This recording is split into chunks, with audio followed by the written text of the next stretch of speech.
여러분, 아까 우리가 함께 불렀던 찬송가 570장 주는 나를 기르시는 목자요. 이 찬양은 우리가 평소 즐겨 부르던 찬송가입니다. 주는 나를 기르시는 목자요, 나는 주님의 귀한 어린 양. 찬송을 부를 때마다 우리에게 큰 위로와 용기와 그리고 힘을 주는 은혜로운 찬송가이죠. 시편 23편을 근거로 해서 지어진 이 찬송은 지은이가 누구로 되어 있냐면은 작사 작곡이 장수철과 최봉춘 부부의 이름이 570장에 보면 나옵니다. 수철 씨와 봉춘 씨가 그렇게 서로 만나서 이렇게 찬송가를 지어냈죠. 이 찬송가의 그러니까 작사라고 하는 거는 이제 그거를 글을 이제 시를 쓴 곡을 쓴 사람이고, 작곡가는 거기다가 음을 붙인 사람을 작곡가라고 이렇게 이야기하죠. 그래서 이제 가사를 쓴 사람이 아내가 가사를 썼습니다. 그래서 아내 최봉춘은 황해도 해주에서 태어났고요. 교회의 주사, 그러니까 이제 교회의 관리자로 그렇게 봉사하다가 1938년 21살의 나이에 남편 장수철을 만나서 결혼을 하게 됐습니다. 결혼 후에 남편 장수철은 일본으로 유학을 가서 작곡을 공부하다가 학비가 부족해서 귀국을 하게 됩니다. 그리고 우리나라 정신여자중학교에서 음악교사로 재직하던 과정 속에 6.25 전쟁이 터졌습니다. 전쟁이 터진 지 불과 3일 만에 북한군은 서울을 점령을 하게 되죠. 서울을 점령하기 시작했고, 또 우리가 잘 아는 것처럼 서울을 떠나서 남쪽으로 부랴부랴 도망가던 우리나라 군인들이 북한군들이 남한으로 더 내려오지 못하도록 큰 일을 저질렀습니다. 그게 어떤 걸까요? 그게 바로 북쪽과 남쪽을 연결해주는 유일한 다리였던 한강대교를 폭발을 시켜버립니다. 그러니까 강북과 강남을 연결해주는 한강 다리를 폭파시켜버리죠. 그 일로 말미암아 수많은 아직 피난길에 다 오르지 못했던 서울시에 남아있던 수많은 사람들이 미처 그 강을 건너지 못한 채 서울에 고립이 될 수밖에 없었고요. 그러면서 북한군의 이제 점령을 당하게 되는 겁니다. 그 고립된 사람들 가운데에 장수철, 최봉춘 부부도 같이 그 안에 다리를 건너지 못하고 고립이 되었습니다. 그런데 이 아내인 최봉춘은 그 고립되어 언제 죽을지 모르는, 어떤 상황이 벌어질지 모르는 그 안타까운 상황 속에서도 전혀 겁을 먹거나 두려워하지를 않습니다. 왜냐하면은 예수님을 믿는 자의 미래는 결국 영원한 천국으로, 영원한 행복으로 이어질 것을 알았기 때문이죠. 하나님께서 내 인생을 붙들고 계시니까 내 앞길에 어떤 상황이 펼쳐진다 할지라도 하나님이 나를 가장 선한 길로 인도해 주실 거라라고 하는 하나님을 향한 천국에 대한 소망이 이 최봉순 이분에게 있었던 것입니다. 최봉춘. 그래서 그는 시편 23편을 한강변에서 건너지 못하고, 한강다리 폭파돼 버린 건너지 못하고 한강변에서 남편과 함께 시편 23편을 계속해서 되뇌입니다. 여호와는 나의 목자시니 내게 부족함이 없으리로다. 되뇌이는데 그때 멀리서 배가 한 척이 다가옵니다. 그리고 결국 이 최봉춘은 남편 장수철과 함께 피난길에 오르게 돼서 이렇게 내려오게 되죠. 전쟁이 끝나고 장수철은 홀로 미국으로 또 못다한 공부를 하기 위해서 미국으로 유학을 떠났습니다. 어려운 형편 때문에 온갖 굳은 일을 하면서 시카고에 있는 무디 성경학교, 그 무디 성경학교에서 음악을 공부하던 중에 1956년 어느 날 아내로부터 한 통의 편지를 받게 됩니다. 그 머나먼 이국 땅 미국에서 온갖 굳은 일을 하면서 유학 생활하고 있는 이 남편 장수철에게 아내로부터 온 편지는 얼마나 반갑고 얼마나 기쁜 그러한 소식이었겠습니까? 그래서 설레임 마음을 가지고 편지를 읽어 내려갑니다. 그런데 편지를 읽어 내려가다가 그만 목노와 대성통곡을 하고 울음이 터져버립니다. 왜냐하면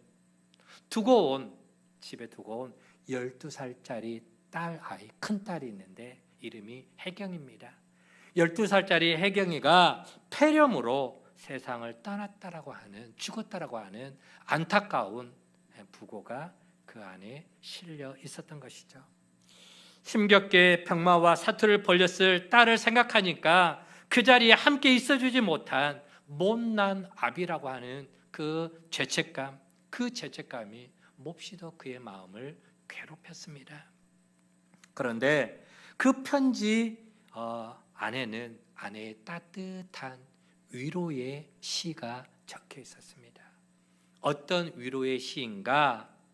바로 주는 나를 기르시는 목자요, 나는 주님의 귀한 어린 양, 푸른 풀밭 맑은 시냇물가로 나를 늘 인도하여 주신다. 주는 나의 좋은 목자, 나는 그의 어린 양. 오늘 우리가 함께 불렀던 찬송가 570장의 가사입니다. 이런 시와 함께 편지의 맨 마지막에는 시편 23편 마지막 부분이 적혀 있었습니다. 내 평생의 선하심과 인자하심이 반드시 나를 따르리니. 아내의 그 편지를 읽으면서 남편 장수철은 생각합니다. 하나님께서는 당신의 그 선을 이루시기 위해서 그 고통의 순간마저도 하나님은 들어 사용하시는구나. 그와 같은 확신을 갖게 되었고, 아내가 편지에 쓴 그 시에다가 멜로디를 입혔습니다. 즉 곡을 붙였습니다. 그 곡이 바로 우리가 함께 불렀던 찬송가 주는 나를 기르시는 목자요, 찬송가가 된 것입니다. 그는 그 다음해인 1957년도에 유학을 마치고 국내로 귀국하여서 또 우리가 많이 불렀던 탄일종이 땡땡땡, 그 노래 있죠? 그 노래와 또 수많은 동료 그리고 찬송가를 작곡해서 보급하는 일에 힘썼고요. 뿐만 아니라 어린아이들을 무척 사랑해서 그 아이들을 향한 사랑이 커서 전쟁 중 고아가 된 아이들 32명의 아이들을 선발해서 합창단을 조직을 했습니다. 그 합창단이 바로 유명한 선명회 합창단, 혹시 들어보셨나요? 선명의 어린이 합창단, 그 합창단을 또 그가 조직을 했습니다. 그는 나이 49살, 일찍 세상을 떴습니다. 하지만 그가 만든 찬송은 지금도 우리의 가슴을 뜨겁게 하고 우리의 삶에 커다란 위로와 용기와 은혜를 계속해서 끼치고 있습니다. 여러분, 찬송가 가사처럼 주는 나를 기르시는 목자요, 나는 주님의 귀한 어린 양, 이 사실을 이 자리에 함께하는 우리 모두가 믿음으로 고백하며 살고 있습니까? 그렇다면은 내가 고백하는 이 주는 나의 목자시고 나는 주님의 귀한 어린 양이다 라고 하는 이 고백이 의미하는 바가 어떤 의미인지도 알고 있습니까? 찬송가 570장을 지은 장수철 최봉춘 부부의 고백에 의하면은 이 찬송가가 탄생하기까지 그들은 정말 하나님이 나의 목자시라고 하는 진실 어린 확신과 고백을 거기에서 표현합니다. 6.25 전쟁을 겪으면서 한강을 건너지 못하고 고립되어 목숨이 언제 죽을지 모르는 그 위태위태한 상황 속에서도 하나님께서 자기의 생명을 온전히 붙들어 주실 것이다. 내 생명은 하나님께 온전히 맡긴다라고 하는 하나님을 향한 절대 믿음, 그게 바로 이 가사에 그의 고백이 담겨 있고요. 뿐만 아니라 눈에 넣어도 아프지 않는 그 사랑하는 딸, 불과 12살 어린 나이에 그 어린 생명을 잃는다 할지라도, 먼저 떠나보낸다 할지라도, 그럼에도 하나님은 나의 목자시다라고 하는 그 믿음의 고백이 바로 이 가사에 담겨 있다라고 하는 것입니다. 여러분, 그렇습니다. 하나님은 오늘 저와 여러분의 목자인 줄 믿으시길 바랍니다. 그리고 우리는 그분의 주님의 귀한 어린 양, 이 믿음이 있기에 또 우리는 주님을 따르는 삶을 살아갈 수가 있는 것이죠. 성경은 자주 우리를 양으로 표현을 합니다. 양떼. 그리고 하나님은 우리의 목자죠. 요한복음 10장에 보면은 예수님이 이런 말씀을 합니다. 에고 에미, 나는 선한 목자다. 요한복음 10장에 예수님 당신 자신을 나는 선한 목자다. 그리고 또 나는 양에 들어가고 나오는 양의 문이다. 결국 그 말은 우리는 목자 대신 주님의 양이다라고 하는 그런 고백이죠. 여러분, 주님께서 우리를 양이라고 말씀하시는데 어떤 느낌이 드십니까? 주님은 우리의 목자고 나는 주님의 양. 그림을 한번 띄워주실래요? 저 그림 많이 보셨죠? 네. 주님께서 우리를 양이라고 말씀하실 때, 우리가 양이라고 하면은 대체로 목자의 그 품 안에 푸근하게 안겨있는 평온한 모습을 우리가 상상할 수 있습니다. 아무런 걱정 없이 목자가 이끄는 대로 그 뒤를 따라가는 평화로운 양떼의 모습을 우리는 또 그려볼 수가 있습니다. 하지만 이런 모습은 우리가 목자의 품에 안겨 있거나 혹은 목자 뒤를 따를 때에만 가능한 평화입니다. 역으로 목자의 품을 떠나 있는 양은 그러면은 어떤 모습일까요? 목자의 품을 떠나서 우리를 벗어나 있는 그런 양, 그런 양은 어떻게 될까요? 죽은 목숨이겠죠. 여러분, 양에게는 세 가지 중요한 특징이 있습니다. 양 하면 우리가 생각나는 특징이 있는데요. 첫 번째 특징은 뭐냐? 양은 굉장히 어리석다라고 합니다. 어리석어요. 바보입니다. 양은 목자가 인도하지 않으면은 어디로 가야 될지를 몰라요. 그냥 자기가 가고 싶은 대로 가는 게 양입니다. 그 길이 낭떠러지인지 아니면 그 길이 가시밭길인지 아니면은 자기가 죽음으로 자기를 인도하는 길인지 그걸 모르고 그냥 아무렇게나 가고 싶은 대로 가는 게 양의 모습입니다. 특별히 양은 시력이 굉장히 좋지가 않습니다. 시력이 안 좋아서 방향 감각이 별로 없습니다. 그래서 그저 그 앞에 뭔가가 보이면은 그게 바로 자기를 인도하는 목자인 줄 알고 아무런 겁도 없이 그저 따라가기 바쁩니다. 그래서 이사야 53장 6절 말씀에 이렇게 성경은 표현을 하고 있죠. 우리는 다 양 같아서 그릇 행하여 각기 제 길로 갔거늘. 그냥 따라가. 그 길이 죽는 길인지 사는 길인지 몰라요. 낭떠러진지 가시밭길인지 모르고 잘못된 길인지도 모르고 양은 자신이 잘못된 길로 가고 있는지 모르고 그저 무조건 가는 양의 어리석음을 우리가 알 수가 있습니다. 두 번째 양의 특징은 뭐냐? 양은요 굉장히 지저분한 동물입니다. 볼까요? 언젠가 여름 휴가 때 가족들을 데리고 저 강원도에 가면은 큰 목장 두 개가 있습니다. 하나는 양떼 목장이고 대관령의 양떼 목장이고 하나는 삼양 목장인가 그게 있는 것 같아요. 저는 이제 양떼 목장을 갔습니다. 성경에 보면은 자주 양에 대한 이야기가 많이 나오고요. 또 특별히 우리를 양이라고 이렇게 비유하는 말씀이 있잖아요. 그래서 양 하면은 굉장히 친근함이 느껴집니다. 그리고 좀 보고 싶기도 하고요. 물론 또 동물에 가면은 또 동물원에도 양들이 있습니다.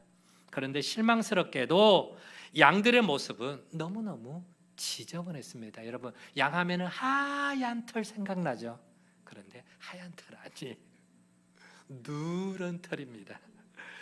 양털이 곱고 깨끗할 것이라고 생각했는데 온몸에는 온갖 오물들이 덕지덕지 그렇게 붙어 있는 걸 볼 수가 있었습니다. 그나마 그래도 목장 안에 있는 양들은 그래도 관리자들이, 주인들이 이렇게 한 번씩 청소도 해주고 목욕도 시켜주고 관리가 좀 되기는 해요. 그런데 우리나라와 다르게 이스라엘 지역, 저 팔레스타인 이스라엘 지역은 대부분 양들을 밖에다가 내서 광야에서 양들을 키웁니다. 건조한 날씨에 먼지가 풀풀 날리는 그런 곳에서 양들을 키우게 되죠. 그리고 또 자신이 쌓아놓은 그 오물 위에서 그대로 잠도 잡니다. 그럼에도 불구하고 양들은 스스로 자기 몸에 묻어있는, 자기 털에 묻어있는 그 오물을 씻어낼 줄 알까요? 씻어낼 줄은 몰라요. 씻어설 능력이 없어서 지저분한 채로 그렇게 살아갑니다. 중동 지역에 물이 많을까요? 물이 귀합니다. 광야에 어디 가서 물 구하기가 쉽지가 않아요. 그러니까 먼지가 묻은 채로, 오물이 묻은 채로, 그냥 똥딱지가 온몸에 덕지덕지 붙은 채로 그냥 그렇게 지내는 게 양의 모습입니다. 뿐만 아니라 털이 자라면서 온갖 오물이 털어 묻어 있는데도 불구하고 스스로 털을 또 깎아내지도 못합니다. 양은 매년 한 번씩 털을 깎아주지 않으면 그 털에 묻어 있는 벌레들, 그 털에서 기생하고 있는 그 벌레들에 의해서 양들이 병이 걸려 죽는 경우도 다반사라고 합니다. 그래서 양의 특징은 뭐냐? 굉장히 지저분하다. 세 번째 특징은 뭐냐? 양은 자기 스스로를 지킬 수 있는 아무런 힘이나 능력이 없는 굉장히 무능력한 동물이 바로 양의 특징입니다. 닭들 보세요. 닭들 보면은 예전에 제 시골에서 닭집 있어갖고 닭이 이제 마당에서 놀고 있는데 닭이 누가 쫓아온다 생각하면은 닭들은요 좀 쌓아놓은 장닭 같은 경우는 어떻습니까? 딱 벼슬을 세웁니다. 딱 벼슬을 세우고 그냥 꼬꼬꼬꼬꼬꼬꼬 하면서 달라들어요. 특히 애들 같으면은요 여지없이 달라듭니다. 저도 그때 당시에 닭에게 쫓긴 적이 있었어요. 정말 막 무섭게 달라듭니다. 쪼아댑니다. 닭들은. 다시 말하면은 자기들이 위기에 처하면은 깃털을 세우고 달려들어 상대를 위협하는 게 닭의 모습이에요. 어떤 동물은 자기에게 방어할 능력이 없으면은 어떻게 할까요? 걸음아 나 살려라 하면서 정신없이 주랭랑을 치는 그런 또 동물들도 있죠. 자기를 방어할 능력이 없으면 도망이라도 가요. 그런데 양은 그러지를 않습니다. 양은 자기 자신을 지킬 수 있는 아무 게 없어요. 상대방과 싸울 만한 무기도 없고요. 도망칠 수 있도록 빨리 달리기를 합니까? 못해. 배가 이렇게 나와가고 뒤퉁뒤퉁 하면서 거동도 약합니다. 그래서 쌓아나온 맹수들의 주요 타깃이 되는 게 바로 양. 목자들이 지켜주지 않으면 결국 들짐승의 먹잇감이 되고 마는 것이죠. 특별히 혼자 있으면 그것은 곧 죽음이나 마찬가지입니다. 이스라엘 백성들은 목축업이 주업이었습니다. 주로 그렇게 목축업을 많이 하죠. 아브라함의 직업이 뭐였습니까? 아브라함의 직업이 뭐였죠? 농사꾼이었나요? 목축업이었어요. 그래서 롯하고 같이 재산을 나누고 그러면서 네가 우하면 내가 좌하고 내가 좌하면 네가 우하고 하면서 서로 양떼들, 짐승들을 서로 기르기 위해서 나눠가죠. 이삭도 그랬고 야곱도 그랬습니다. 모세도 직업이 뭐였습니까? 모세도 목동이었죠. 다윗은요? 목동이었죠. 다들 보면은 직업이 목축업이었습니다. 목축업을 하는 그들은 양이 가지고 있는 특징, 특성을 너무나 잘 알고 있었습니다. 그래서 하나님은 목자시고 자신들은 양이라고 하는 말에 전적으로 동의를 하고 공감을 했던 것이죠. 특히 다윗은 뛰어난 영성을 가지고 하나님과 자신과의 관계를 생각할 때에 이 어리석고 추하고 무능한 그 양의 모습이 마치 자기 자신의 모습과 너무 흡사하다 생각을 하면서, 그래서 시편 23편의 1절 말씀에 여호와는 나의 목자시니, 그 목자 품에, 목자 곁에 붙어 있는 그 양을 생각할 때 내게 부족함이 없으리로다, 그렇게 고백을 했던 것입니다. 여러분, 그렇습니다. 우리는 다 양입니다. 그리고 스스로 아무것도 할 수 없는 연약한 우리들을 구원하기 위해서 이 땅에 목자로 오신 분이 바로 예수님임을 여러분 믿으시기를 바랍니다. 우리를 그냥 세상 가운데 방치해 놓으면은 마귀의 종노릇만 하다가 지옥불에 던져질 것이 너무너무 뻔하기에 하나님께서 당신의 외아들 예수님을 우리의 목자로 세상 가운데 보내주신 것이죠.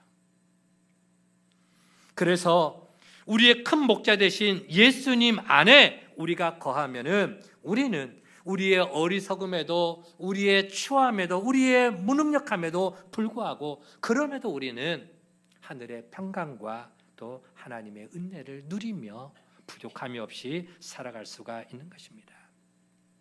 말씀을 듣는 우리 가운데 혹시 이렇게 생각하실 분들이 계실는지 모르겠습니다. 목사님, 그래도 저는 양처럼 그렇게 어리석지 않은데요. 목사님, 그래도 저는 양처럼 그렇게 더럽거나 추하지 않은데요. 나는 양처럼 그렇게 무능하게 살아가고 있지는 않습니다라고 그렇게 반박할 수 있는 그런 분들도 있을 것입니다. 여러분, 정말 그럴까요? 우리가 정말 어리석지 않고 추하지 않고 무능하지 않는가? 우리 스스로의 모습을 한번 돌아봤으면 좋겠습니다. 우리가 얼마나 어리석은 존재인지 우리 자신을 가만히 생각해 보면 금방 캐치를 할 수가 있는데요. 때로는 우리가 사랑하는 가족들 혹은 다른 사람들에게 상처를 주고 싶지 않은데 나도 모르게 본의 아니게 상처를 주고 아픔을 주고 누군가에게 눈물을 자아내게 하는 그런 일들이 종종 있지 않습니까? 내 의도와는 상관없이 나도 모르게 말을 실수해서 상대방에게 아픔을 주는 경우가 있습니다. 또한 나는 분명히 바른 길을 가고 있는 줄 알았는데, 옳은 길을 가고 있는 줄 알았는데 나중에 다 가고 지나고 보니까 엉뚱한 길로 가고 있었던 거예요. 돌아보니까 헛된 삶을 살았음을 고백하지 않을 수가 없습니다. 하나님께서 우리의 어리석은 선택까지도 선하게 역사해 주셔서 그나마 실수를 줄이고 체면을 세우면서 살아갈 수 있었지, 우리가 하는 대로 가만히 내버려 두셨다면 우리는 하나님 앞에서나 사람 앞에서 얼굴조차 들지 못하고 살아야 할 수도 있었을 것입니다. 예수님께서 우리의 목자가 되어주셔서 우리가 의식하든 의식하지 못하든 우리를 선한 길로, 푸른 초장으로 여기까지 인도해 주셨습니다. 그래서 우리는 죄의 길에서 벗어나서 생명의 길로 들어설 수가 있었던 것이죠. 우리는 우리의 선한 목자 되신 예수님 덕분에 생명의 길을 가고 있고, 또 큰 목자 되신 예수님 덕분에 오늘 또 하늘의 지혜를 덧입고 살아갈 수가 있는 것입니다. 그걸 위해서 우리의 선한 목자 되시고 큰 목자, 오늘 히브리서 말씀 보면은 양들의 큰 목자라고 표현을 하고 있죠. 그 예수님이 이 땅에 오셨습니다. 그리고 우리로 하나님의 선하신 뜻이 무엇인지 분별하며 살아가는 하나님의 백성이 되게 하셨죠. 오늘 본문 21절 말씀입니다. 21절 보니까 모든 선한 일에 너희를 온전하게 하사 자기 뜻을 행하게 하시고, 즉 하나님의 뜻, 예수 그리스도의 선한 뜻은 우리 인간의 지혜로는 다 깨달을 수가 없는 신비인데, 그런 신비를 깨닫고 그 뜻을 이루며 살아갈 수 있는 지혜를 우리에게 덧입혀 주셨습니다. 어리석고 무지한 우리로 하여금 하늘의 지혜를 덧입고 살아갈 수 있도록, 하나님의 자녀로 살아갈 수 있도록 은혜를 베풀어 주시기 위해서, 그래서 예수님이 우리의 목자로 우리 이 땅에 오신 줄 여러분 믿으시기를 바랍니다. 여러분, 우리가 적어도 양들처럼 더럽고 추하지 않다라고 생각하십니까? 사실 우리는 죄악으로 말미암아 다 사망의 길로 가던 사람들입니다. 아담과 하와의 범죄만이 아니라 우리는 수시로 죄와 짝하며 살아가고 있죠. 한번 생각해 봅시다. 예수님은 마태복음 산상수훈, 마태복음 5장 22절에 보면은 이런 말씀을 하고 있습니다. 원문에 더 가까운 세번역 성경으로 제가 읽어드릴게요. 그러나 나는 너희에게 말한다. 예수님이 하시는 말씀입니다. 나는 너희에게 말한다. 자기 형제나 자매에게 성을 내는 사람은 누구나 뭘 받는다고요? 심판을 받는다. 자기 형제나 자매에게 얼간이라고 말하는 사람은 누구나 공의회에 불려갈 것이요. 공의회는 검찰청을 말합니다. 경찰서나 검찰청을 말하고요. 또 상대방에게 바보라고 말하는 사람은 어디에 던져질 것이다? 무서운 말입니다. 누가 하신 말씀이에요? 예수님이 하신 말씀이에요. 조한주 목사가 하는 말이 아니고요, 없는 말을 지어내는 게 아니고 마태복음 5장 22절에서 예수님이 제자들에게 산상수훈으로 주신 말씀이 바로 이런 말씀이에요. 혹여 우리 중에 입으로는 욕하거나 저주하지 않을지 모르지만 마음속으로 목사님 나는 단 한 번도 누군가를 향해서 욕하거나 저주해 본 적이 없다라고 자신할 수 있는 사람이 있습니까? 만약에 우리가 누군가에게 바보라고, 얼간이라고, 혹은 또 마음으로 누군가에게 욕하거나 저주했다면 그의 결국은 지옥불에 던져질 수밖에 없다라고 성경은 이야기를 합니다. 성을 내도. 또 말씀합니다. 마태복음 5장 28절 말씀에 같이 한번 읽어볼게요. 시작. 나는 너희에게 이르노니 음욕을 품고 여자를 보는 자마다 마음에 이미 간음하였느니라. 음욕을 품고 여자를 보는 자. 여러분, 이 말씀 앞에 떳떳한 사람이 얼마나 될까요? 굳이 남자들만이 아닙니다. 우리의 마음속에 음침한 생각에 늘 꽈리를 틀고 앉아있는 걸 보게 됩니다. 어디 그뿐입니까? 우리는 매일매일 수도 없이 세상 것들에 대해서 우리의 마음을 빼앗기고 살아갈 때가 얼마나 많습니까? 영적 간음이라고 말하는 우상 숭배의 죄를 짓고 살아갈 때가 많습니다. 영적 간음은 뭐냐? 하나님보다 세상 것을 더 위에 두고 더 높이 두고 마음에 하나님보다 그것들을 더 집착하는 것. 하나님보다 물질에 대한 집착, 하나님보다 집착하는 것. 하나님보다 물질에 대한 집착, 하나님보다 자식에 대한 집착, 하나님보다 세상 일에 대한 집착, 이 모든 것들을 성경은 영적 간음이라고 말을 하고 있는 것입니다. 자, 이런 차원에서 본다면은 여러분, 내가 하나님 앞에 깨끗한 존재라고 자신 있게 말할 수 있는 사람이 우리 중에 몇이나 될까요? 그런데 감사하게도 하나님은 죄인된 오늘 우리를 죄악에서 건져주시기 위해서 이 땅에 예수님을 보내주셨습니다. 마태복음 1장 21절 말씀 너무나 잘 아는 말씀이죠. 같이 한번 읽어보도록 하겠습니다. 시작. 아들을 낳으리니 이름을 예수라 하라. 이는 그가 자기 백성을 그들의 죄에서 구원할 자이심이라 하니라. 아멘. 예수님의 이름의 뜻이 뭐라고요? 자기 백성을 그들의 죄에서 구원할 자다. 여러분, 우리의 목자 되신 예수님이 아니었다면 우리는 우리의 죄악으로 말미암아 죽음에서 벗어나지를 못했을 것입니다. 우리 인간은 어느 누구도 스스로의 죄를 해결할 수가 없습니다. 마치 양이 자기 몸에 붙어있는, 털에 붙어있는 그 먼지나 그 오물을 스스로 떼어낼 수 없는 것처럼 우리 스스로는 우리의 죄를 우리가 어떻게 씻어낼 수가 없어요. 물로 씻는다고 해서 씻어집니까? 세제로 씻는다고 해서 우리 몸의 죄가, 우리 육신의 죄가 씻어집니까? 요한복음 10장 15절에 양들을 위하여 내가 목숨을 버리노라 말씀처럼 주님이 우리를 위해 대신 죽어주심으로 인해서 우리는 죄에서 구원받은, 그리고 하나님의 자녀가 된 새 생명을 얻은 존재임을 여러분 믿으시기를 바랍니다.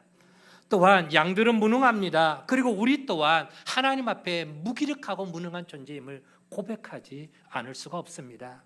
그 무능을 입증할 만한 그 단서를 꼭 하나 꼽아보라고 한다면 여러분, 우리는 우리의 죽음의 문제를 우리 스스로 해결할 수가 없습니다. 인간이 아무리 지혜를 발휘하고 아무리 과학과 의술이 발전했다 할지라도 우리의 평균 수명을 조금 더 늘릴 수는 있지만 여러분, 불로초를 먹는다고 해서 우리가 죽지 않을까요? 진시황이 그랬잖아요. 불로초를 먹으면 죽지 않을까 하고 온 나라를, 온 세계를 다 뒤져봤지만 그런 불로초는 없습니다. 그래서 죽음의 문제는 결코 우리가 스스로 해결할 수 없는 무기력감을 죽음 앞에서 우리가 맞이하게 되는 것입니다. 어디 그것뿐입니까? 우리는 노벨이라고 하는 사람에 대해서 많이 들었습니다. 노벨 평화상, 노벨 문학상, 노벨 화학상, 노벨상. 그 노벨이라고 하는 사람이 다이너마이트를 만들어냈습니다. 다이너마이트.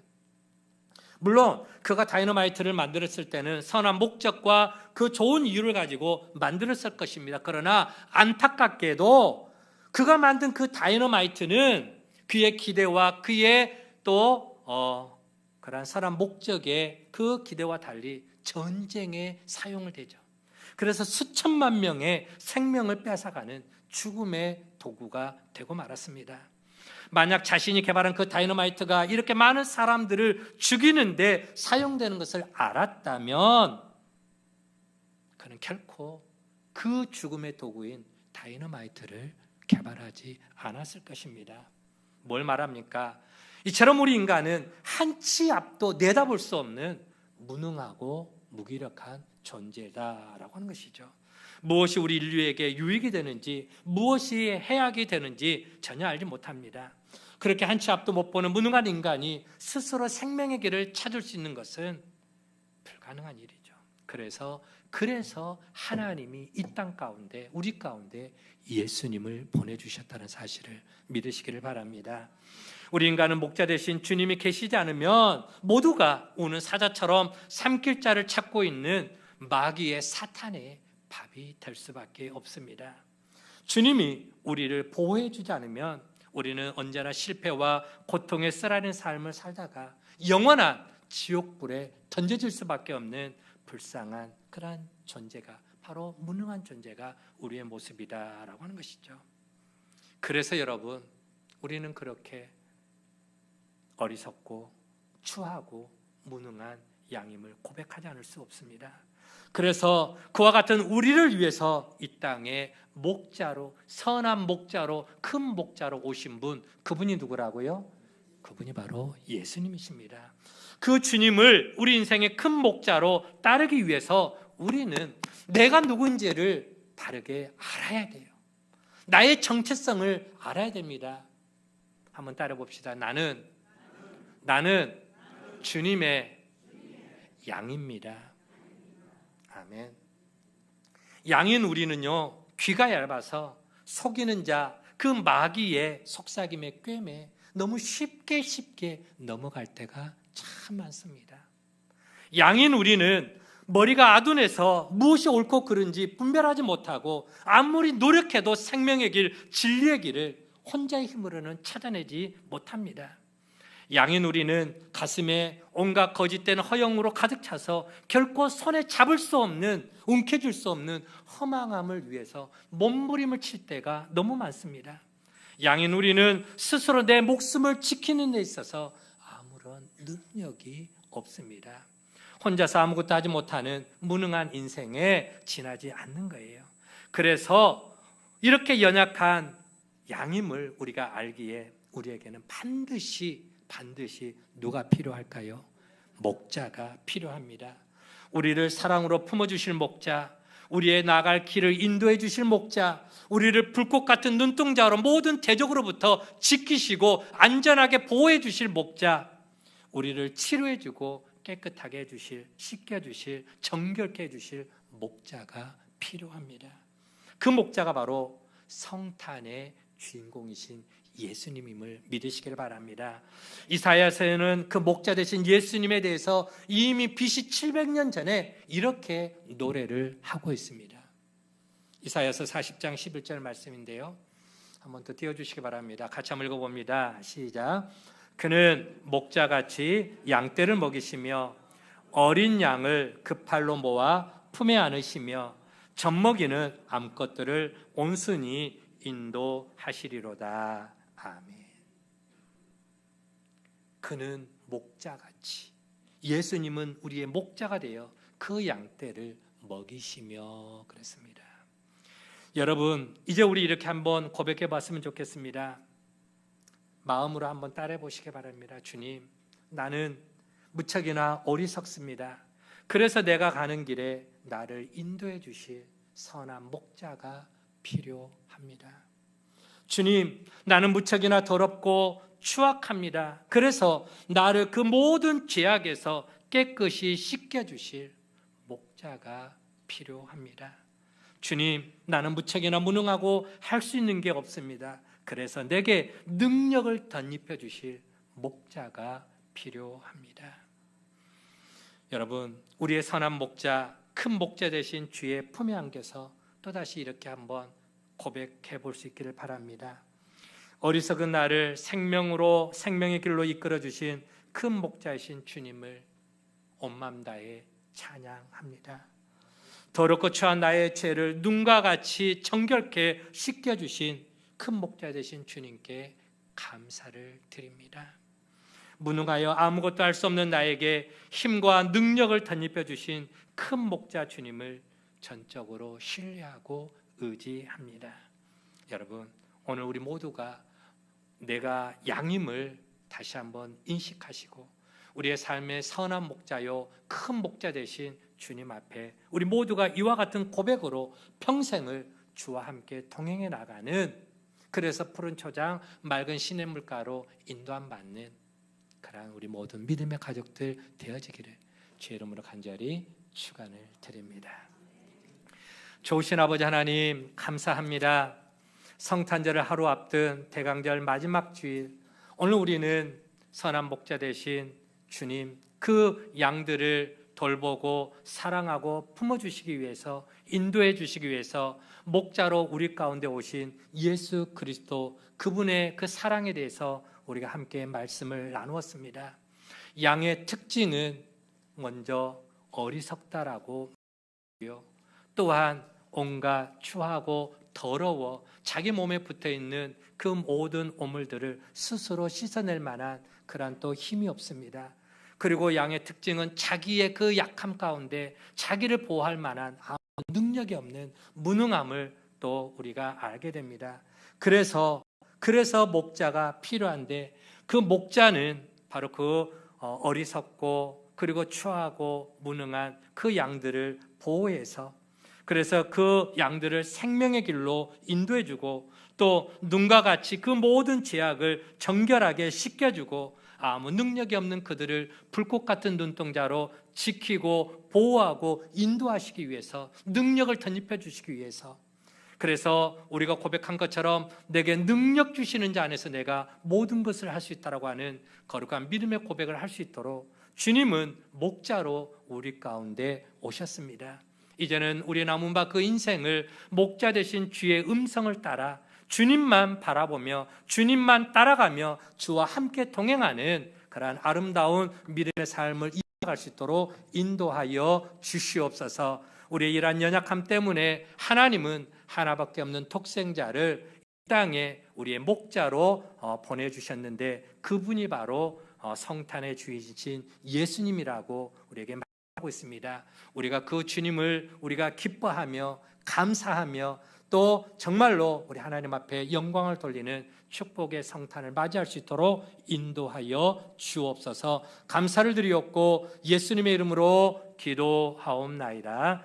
아멘.